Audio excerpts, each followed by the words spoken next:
Hey everyone, Jill here with a little show note. After we recorded today's show, I forgot one very important point, so I wanted to let you know before you listen to the show and are looking for it. For the Olympics, I did a little closing montage of clips from our Olympic shows. I don't have the Paralympics one yet. Going into the Paralympics, we didn't realize just how complex they are as an event. And I also didn't realize that I would have an incredibly steep learning curve with the software we started using in order to generate the transcripts we have for these shows. So there's been literally no time in the day to pull the montage together. I'm doing that this week, and we'll have it for our Contributor Roundtable Tokyo 2020 Paralympic Recap show on Thursday. Thank you so much for your patience with us, and now on to the show. 皆様、ご起立ください。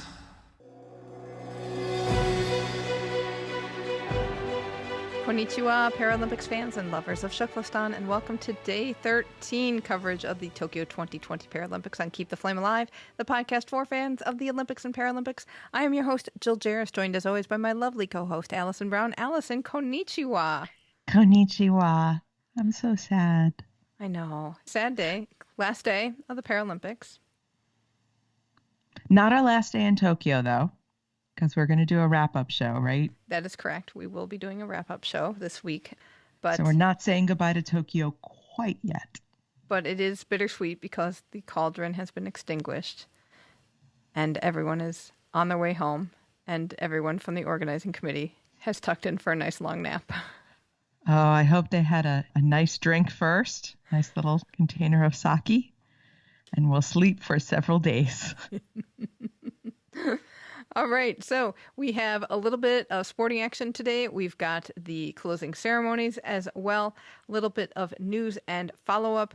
The Kyoto News reported that since mid-August, about 300 people associated with the Paralympics tested positive for COVID. So 300 cases with COVID. Most of these were Japanese residents and contractors associated with the games. You knew COVID would be happening. At least it doesn't sound like there was an enormous outbreak. But hopefully everyone has had mild cases and is feeling better. And then we're going to talk a little bit about India today in the results. We've talked about them and their results all Paralympics long because they have been on the podium a lot. According to ESPN, so they've won 5 golds. Up to now, from their participation in the Paralympics has been from, they started in 1968. From 1968 to 2016, they had won 4 gold medals in that time span. We knew we were saying India a lot. So now we've got the facts to back it up. Exactly. And officially, their total medal tally is 19. They've gotten 5 golds, 8 silver, 6 bronzes. Their previous best was 4 medals in 1984 and also 4 medals in 2016.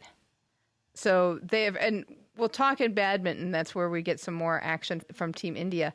They talk a little bit about they didn't meet their medal goal, but I think when you put it in, what they didn't. No, when you put it in the bigger picture of how well India did as a team in this games, it's just leaps and bounds above what they've been able to do before. So congratulations to them and to all the medalists in all the countries, especially the countries we saw on the podium for the first time. So many first-time medalists, so many powerhouses like Ukraine, Azerbaijan, that we just don't get to see that much of. And in different sports as well. So that's been very exciting for this games. We usually have a segment called Feed Beefs. Last day, can't beef on the feed. And actually, there was nothing really to beef about. I think they did a standard multi-sport event coverage. We're cutting to here. We're going to there. We're showing you a replay. Here's an encore performance. Everything. They wrapped up the coverage at the end of the day. It was perfectly normal. It only took them 12 days and only having 5 sports happening for them to manage this. But I wanted to talk about the NBC docuseries that's going on right now. I guess part 1, it's a 3-part series, I believe. Part 1 was on last week. Part 2 was on last night. And part 3 will be on tonight. And I saw a little bit of this to see what it was. It's like a Bud Greenspan Olympic film. Like full on out. It looks like it's film. It's got what is happening at the games, plus the portraits, the stories of the athletes that you see in standard Olympic films. It's blown my mind that it has been produced. Some of the segments we've seen before, but they're woven into the movie in like a documentary kind of way. And they're doing this on the fly because this is about this Paralympics. Exactly. Wow. So it's very quick turnaround. They're getting the story. They even show, I've seen more para-powerlifting in the few minutes of the docuseries than I had all Paralympics long. And same with, they also showed a little bit of wheelchair fencing because they showed a little bit of Bebe Vio. I'm guessing Taekwondo gets shown too because of the Afghani athlete who was in that competition. Well, hopefully that's going to be available on Peacock. The I NBC hope so. streaming, I've hope. seen it on, I believe it is also on the streaming on NBC. Check it out if you haven't seen it and let us know what you think. It looks interesting. Okay, last time. What volunteer or officiating job would you like? I saw something today and I said, I am pretty sure Alison's going to pick this. I want to be a beautiful butterfly. Oh, that is not what I thought you would pick. I want to be a roller skating butterfly. Or possibly a light up cloud. Oh, that's from the closing What did ceremonies. you think I was going to pick? I'm picking what I thought you were going to pick because this was what was my first choice. And I said, no, I think Alison would want this one. When the flag bearers came in for the closing ceremonies, the flags got taken away and lined up. And then they went over to this like Tokyo Tower type building. And they had to put mirrors on it so that the Paralympians would help create the city. They were making a cityscape. And there was a woman there who was holding the bin of mirrored discs that they would attach. And she would be all excited. Okay, here, take one, put it on the thing. Oh, yay! And cheer and everything. And then when the flag bearer was a volunteer, because there were many, again, like with the Olympics, some delegations had to leave before the closing ceremonies, so volunteers took their flags in. When it was a volunteer, it was like, here, take the disc, put it on, okay, get out. They were just like, move along now. It's so funny you bring that up. The flag bearers who came later understood the assignment. The flag bearers who were first, like poor Iceland, did not understand what they were supposed to do. And they kept the camera because they wanted to show the first couple athletes doing this. And the poor Iceland athletes didn't understand what she was telling them to do. She couldn't explain it any differently. Clearly, there was no mutual language between them. Mm-hmm.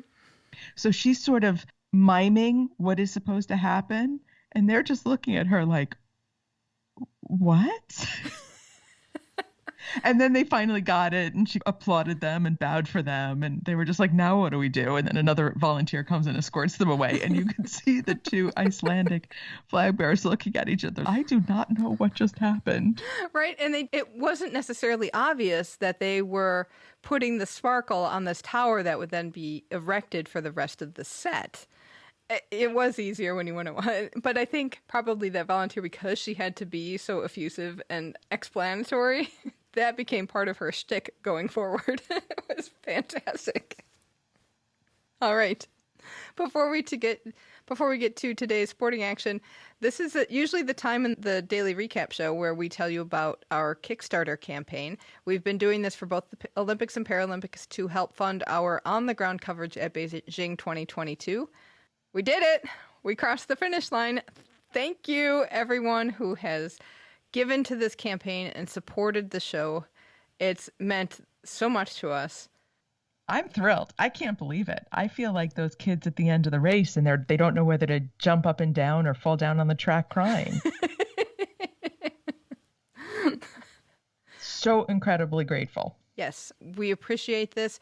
The campaign is still going for a few more hours if you want to be a part of it and you haven't jumped in yet. But thank you so much again to everyone who has been on board with this program and supports the show. It really does mean everything to us. If you'd like to check out and see how we did, you can go to kickstarter.com/profile/flamealivepod. And backers, we will be in touch with you very soon with updates. All right. Starting off with athletics, it was marathon day, and we had 5 different marathons going on at once.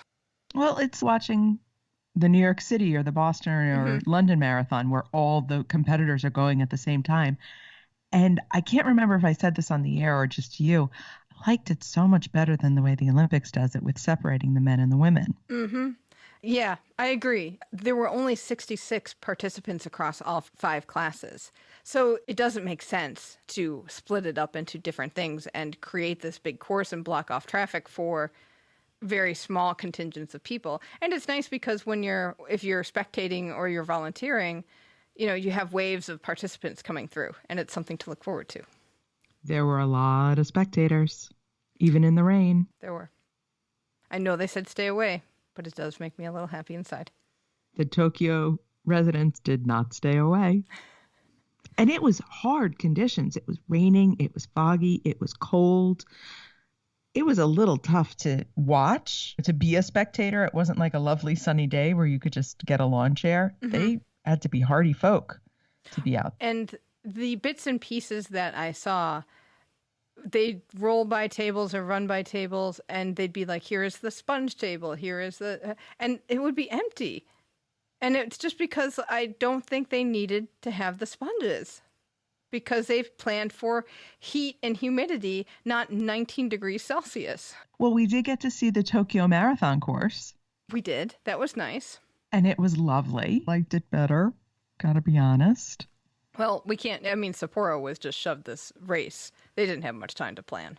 Just in terms of the interest on the side, I felt like Sapporo, all we saw was stores. Mm-hmm.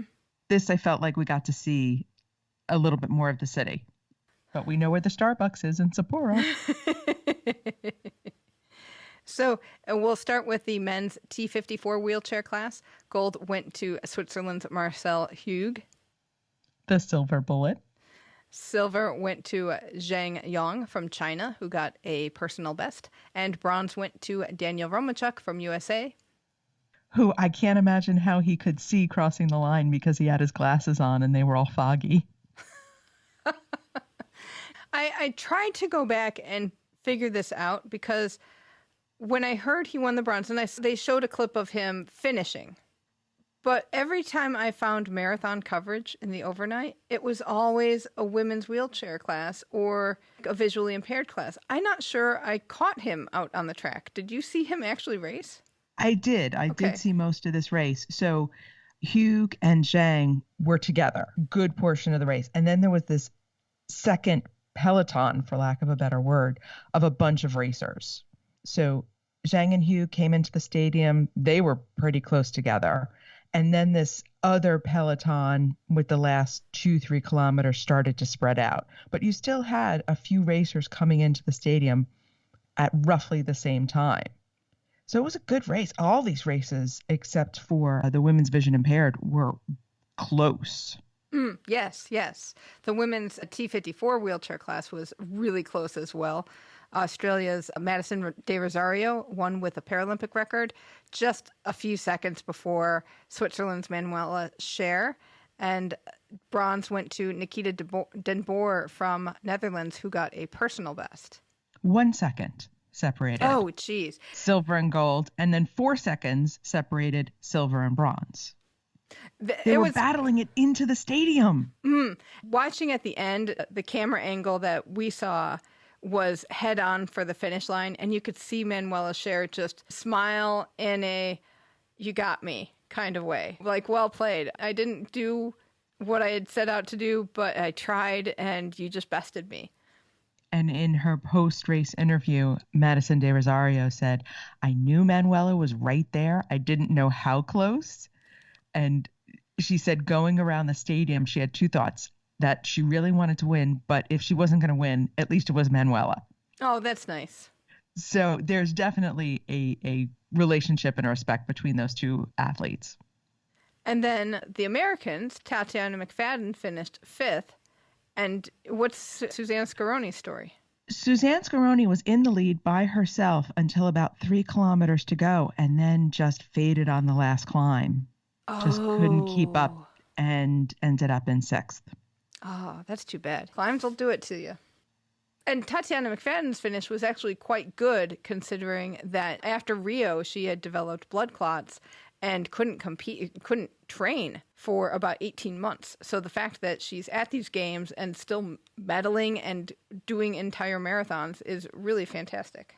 She ended up with a complete set, a gold, silver, and a bronze. And she is now going to do the full fall marathon series. Yeah, she's doing Berlin, New York, Boston, and Chicago. Wow. Boston and Chicago are on the same weekend. Oh, my goodness. Because Boston is usually in the spring, and it's been postponed till fall due to the pandemic. But wow, that's going to be... I hope she's got a good massage therapist who can help shake out her arms. And a really good travel agent, because she's got to get from Chicago to Boston overnight and prep and recover. Not easy. Get her a plate of pasta. And then the second type of marathon we had was for visually impaired runners. That was the men's T12 class. You could run with or without a guide. Gold went to El Amin Shentov from Morocco. Silver went to Jared Clifford from Australia, who ran with guides Vincent Donati and Tim Logan. And bronze went to Hirokoshi Tadashi from Japan.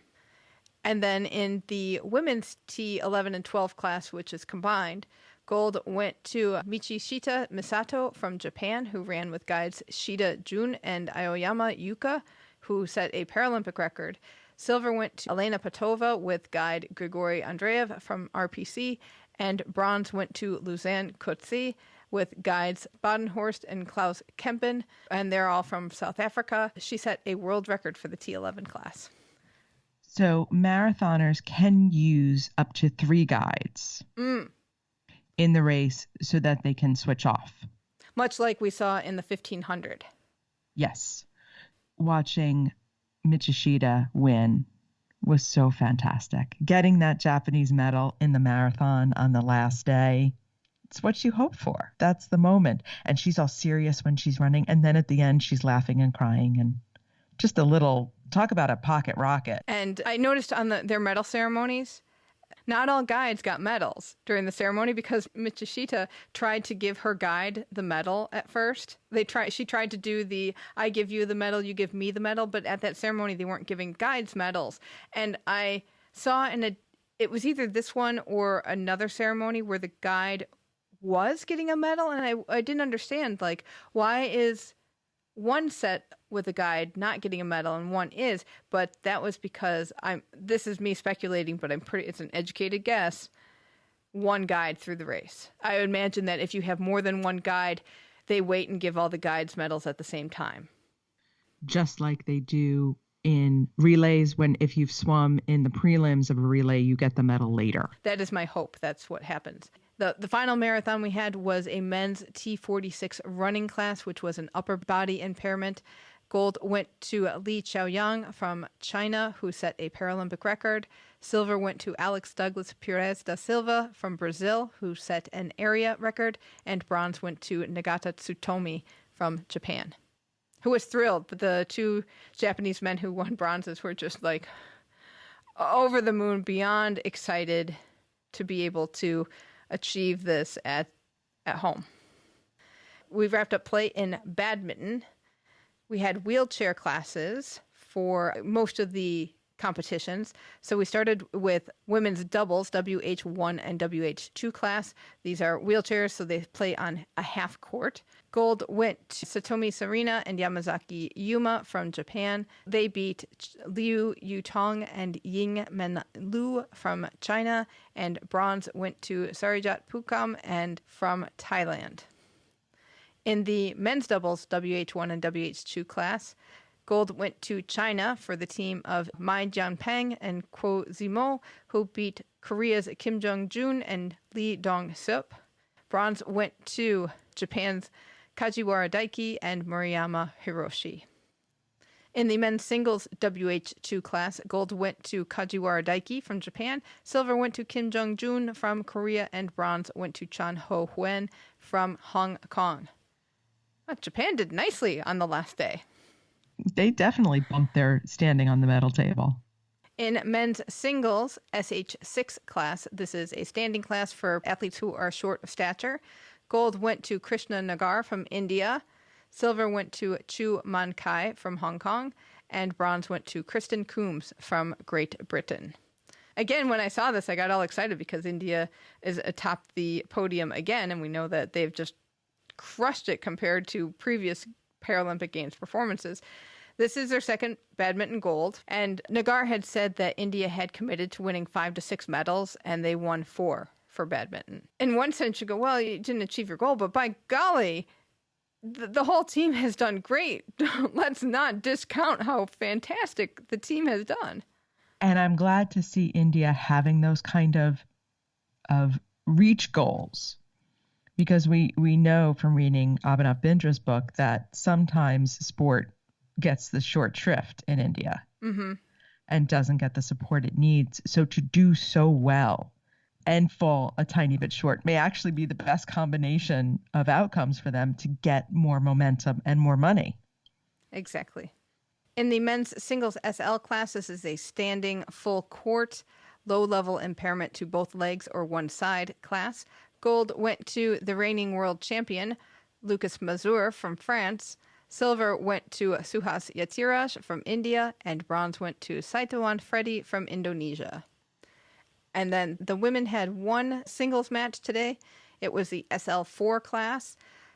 Gold went to Cheng Hefan from China. Silver went to Ki Oktila Lian Ratri from Indonesia, and bronze went to Ma Huihui from China. And we finished the competition with the mixed doubles SL3 to SU5 classes. This is a combination of either an SL3 and SU5 athlete or 2 SL4s. Gold went to Susanto Harry and Otila Liane Ratri from Indonesia. Silver went to Lucas Mazur and Faustine Noel from France. And bronze went to Fujihara Daisuke and Suginu Akiko from Japan. I wonder if the Indonesians did the gold medal dance like the Olympic badminton players did. And they've had a pretty good day today as well. It's nice because China has been fairly dominant in this competition and in table tennis, but today is really a nice mix of different athletes from different countries. In shooting, we had one more competition for the Paralympic Games. It was the mixed 50-meter rifle prone SH1 class. These athletes can support the weight of the rifle, and they shoot from either a sitting or standing position. Gold went to Veronika Vadovic from Slovakia, who set a Paralympic record. Silver went to Anna Norman from Sweden, and bronze went to Juan Antonio Savreda Reinaldo from Spain. We had the gold medal match for the women's sitting volleyball competition. Oh, man. This was a match. Fantastic. And did you watch the NBC feed or the OBS feed? The NBC feed. Which was so exciting. Carrie Miller Ortiz tried to control herself and then just didn't bother anymore. And then Tanith White got equally as excited. There was a lot of yelling from the booth. It was like Rowdy Gaines and Scott Hamilton, the old skating commentator, got together in the booth.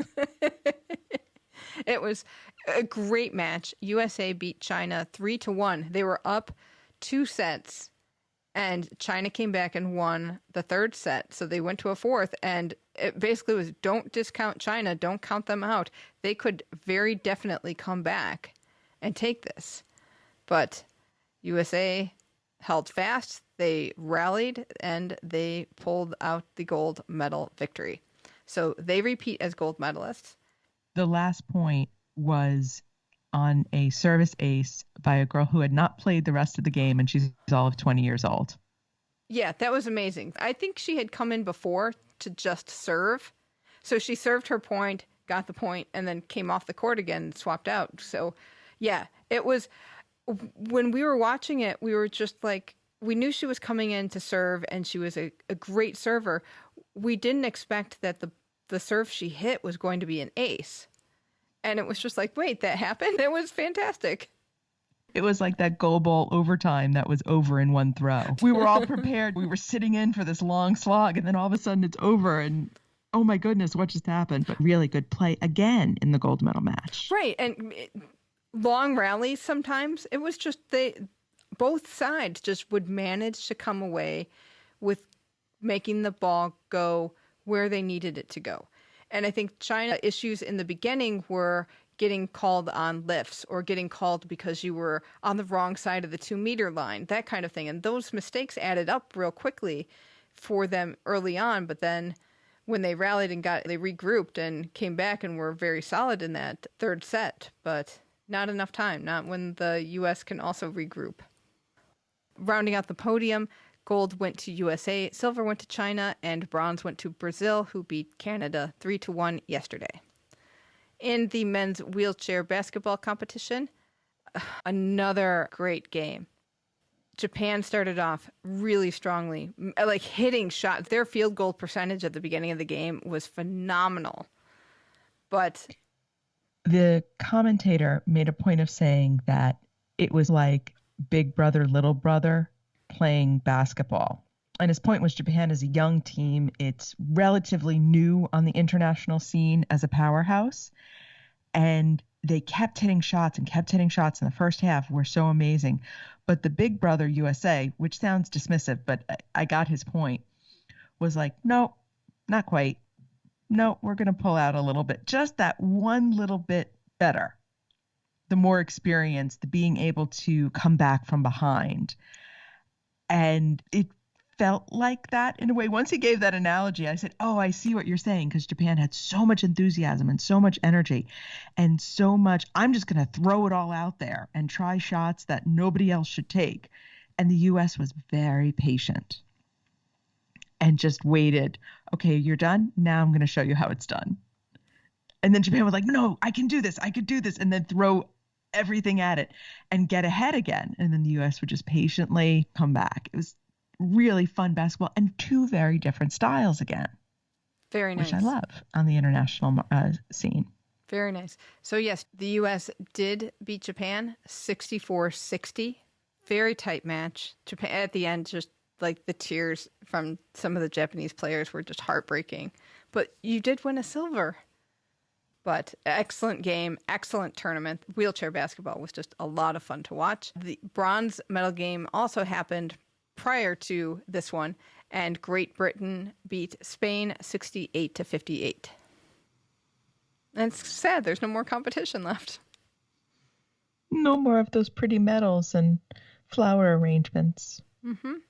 But we did get a lovely closing ceremony. Lovely. It really was lovely, and it was so different than the opening ceremony, which you want. And it reminded me a lot of London, the Olympic closing ceremony, because it just felt like we are just going to throw all sorts of crazy things and you don't know what's happening and there's a lot of light and flash and isn't it fantastic? And you just sit there sort of like, I have no idea what I'm watching, but it's awesome. Yeah, it was tons of light, color, music everywhere. The athletes were already staged in the middle of the field, and which I thought was a smart decision. And then later on in the show, they brought in the flag bearers to have that honor as well and be part of the ceremony. But they did a whole thing where just lots of dancing, montages.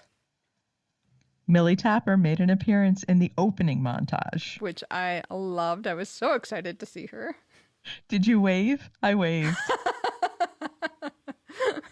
I was like, Millie! Children singing, which is always what you want.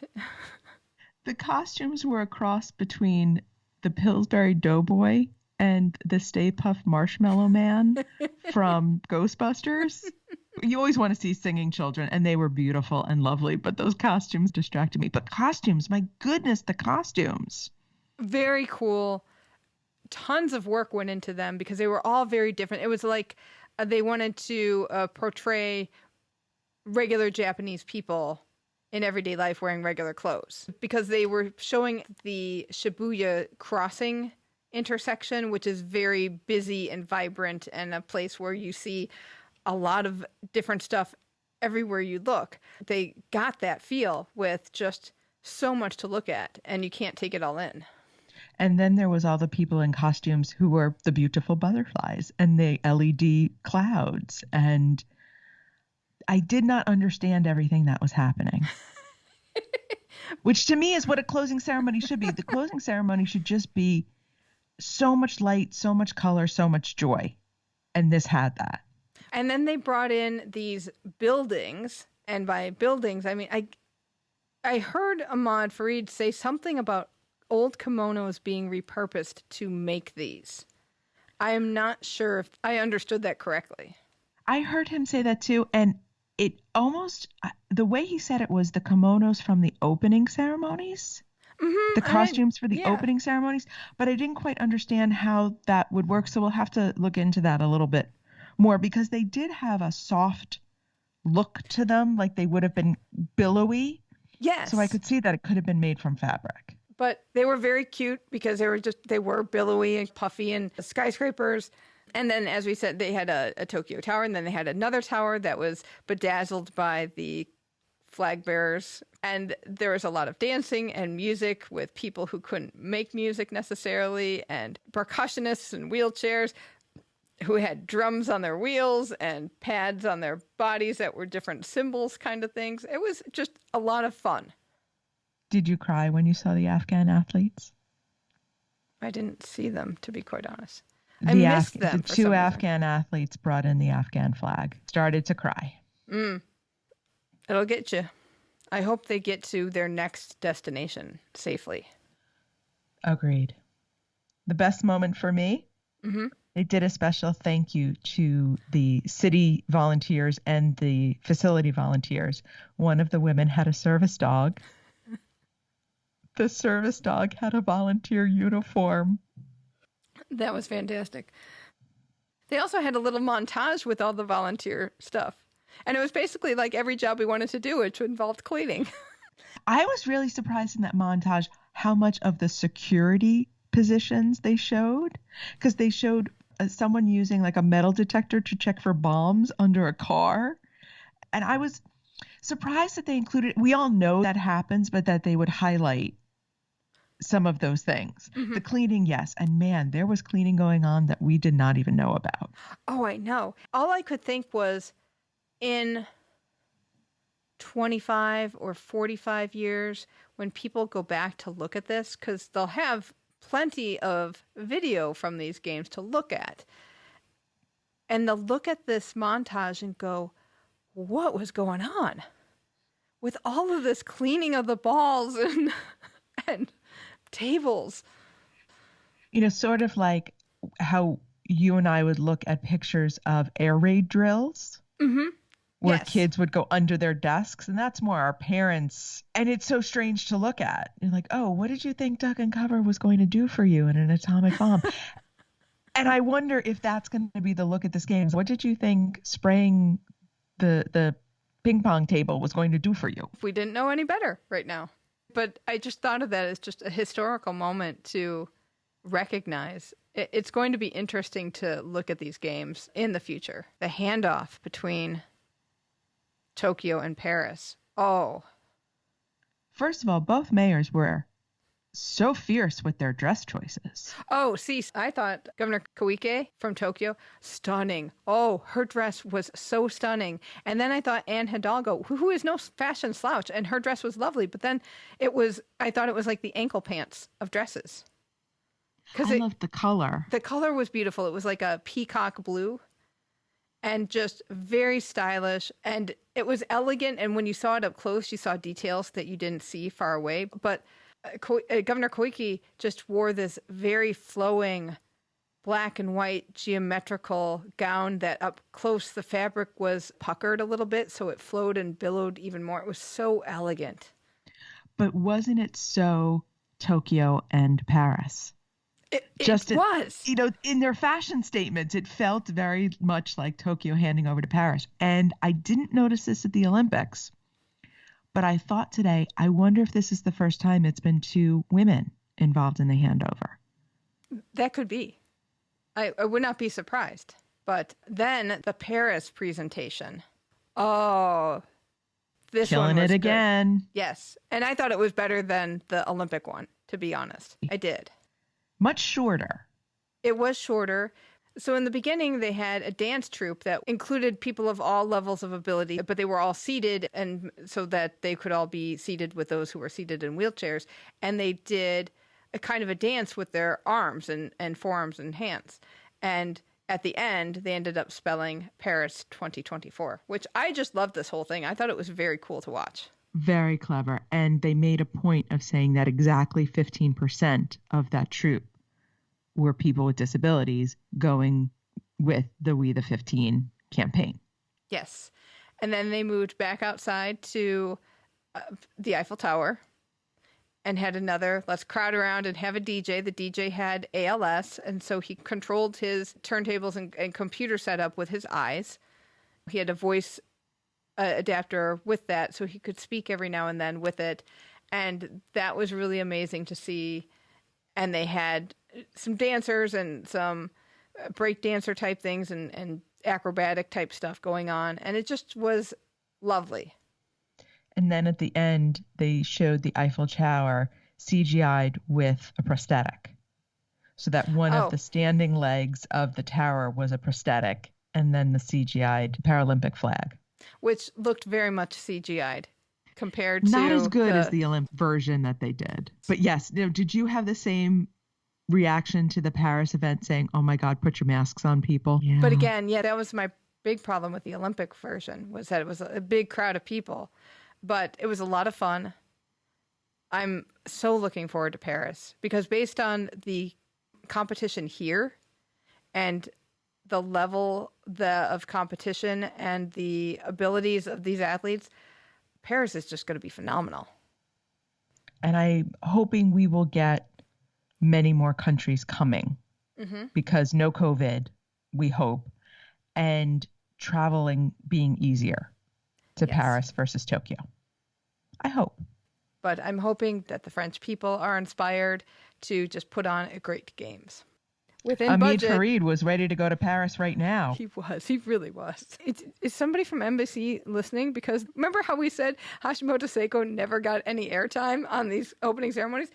Oh, they would go to commercial and they'd come back and they'd show stuff, or they'd tell you while we were away, this happened. And this time they actually showed Hashimoto Seiko giving her farewell speech. And gave a little translation as she was speaking, which is my thought all along, was because she was speaking in Japanese, they just couldn't be bothered. But now, put a little effort in there, NBC. Thanks. And then your favorite, Andrew Parsons, got up to say his speech.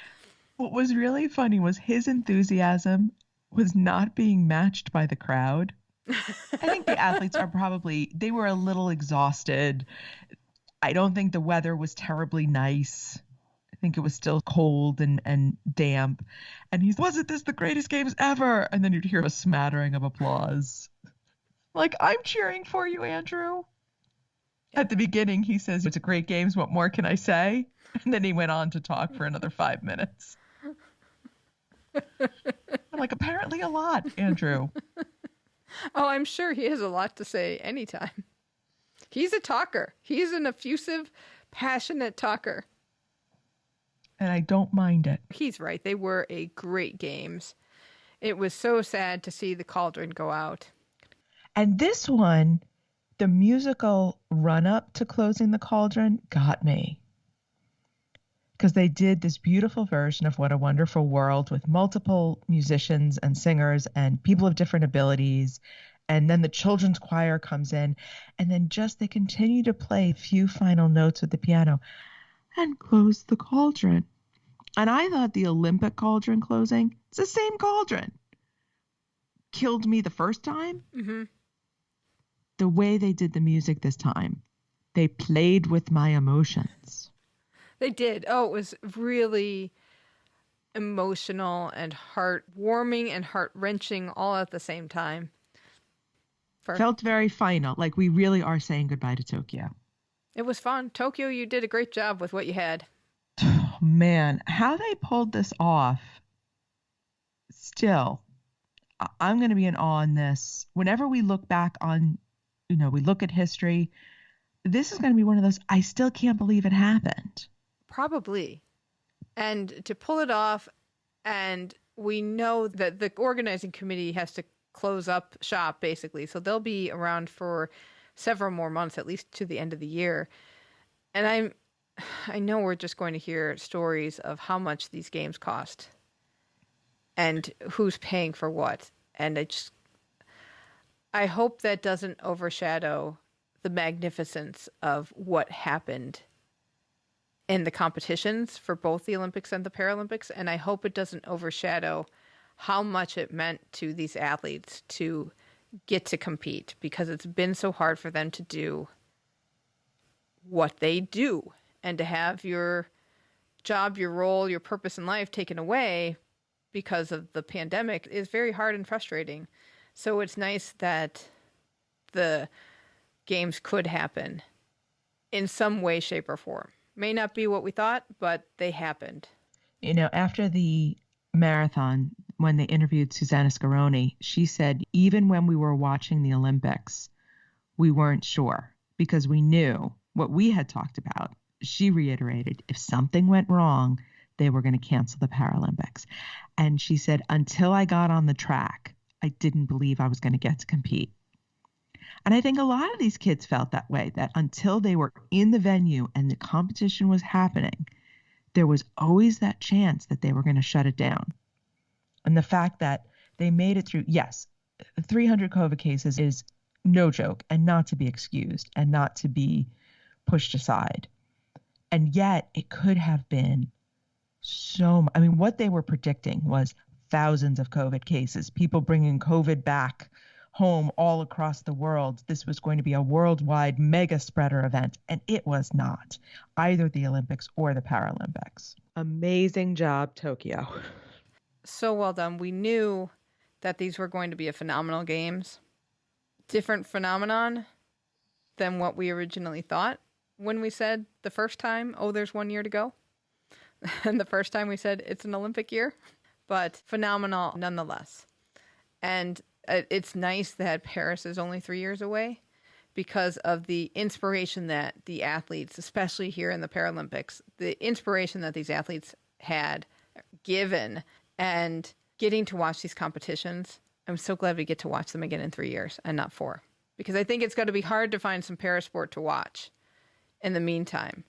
Maybe it'll get better, but it's going to be like, oh, I love modern pentathlon. I watch it once every 4 years. And now you can just add, oh, I love sitting volleyball and wheelchair rugby and goalball. Watch them once every 4 years. Do you think someone will let me try wheelchair rugby? Oh, I'm sure.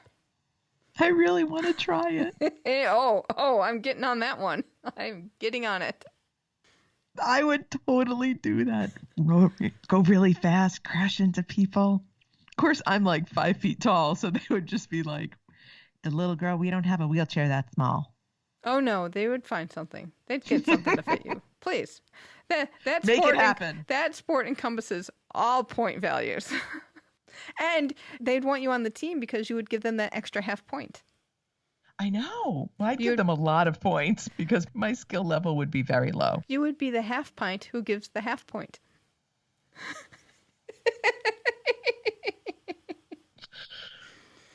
Fair enough. Oh.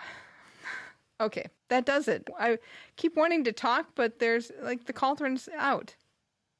There's nothing. That's why we do a wrap-up show, Jill, so we can come back after a few days and we sleep on it and find another hour of stuff to talk about, because that's not going to be hard. So not hard. I got a list. Do you want to see my notebook? Stuff we have not talked about over 12 days. I've got notes. Excellent. A quick shout out to our Patreon patrons. Thank you so much for your ongoing contributions that support the shows financially. Extremely grateful to our patrons who have stepped up and been there for us for a long time, and also for the ones who came on during the Olympics and Paralympics. That bumped us up to be able to offer transcripts for the show, which we've been enjoying during the Paralympics, and we'll keep going forward, and we'll be filling in some backlog as we have availability for that. And it's so exciting to be able to be a more accessible show, and it's also horrifying to know how we talk. So thank you, patrons, for helping us see our run-on sentences and our incomplete sentences And thank you, listeners, for putting up with this garble. I don't even know. Like, I look at this and go, do we make sense? Are we speaking English? We're like the Icelandic athletes and the Japanese volunteer. Somehow we managed to communicate what the assignment is. And the patrons understand. Yes. So thank you, patrons. If you would like to be a part of that, you can go to patreon.com/flamealivepod. And for the last time from Tokyo, it's time to say sayonara. As always, you can email us at flamealivepod@gmail.com. Text or voicemail us at 208-352-6348. That's 208-FLAME-IT. We are at Flame Alive Pod on Twitter, Insta, and Facebook. And don't forget, if you have not joined the Keep the Flame Alive Facebook group, please do so because we have a lot of fun. It's been so much fun hanging out with the group during the Paralympics. Listener Kaori has given us lots of from Tokyo pictures and stories. You'll find that and much more there. We'll be back on Thursday with our regular weekly show schedule again. So as we go out to music by Mercury Sunset, thank you so much for listening, and until next time, keep the flame alive. Sometimes you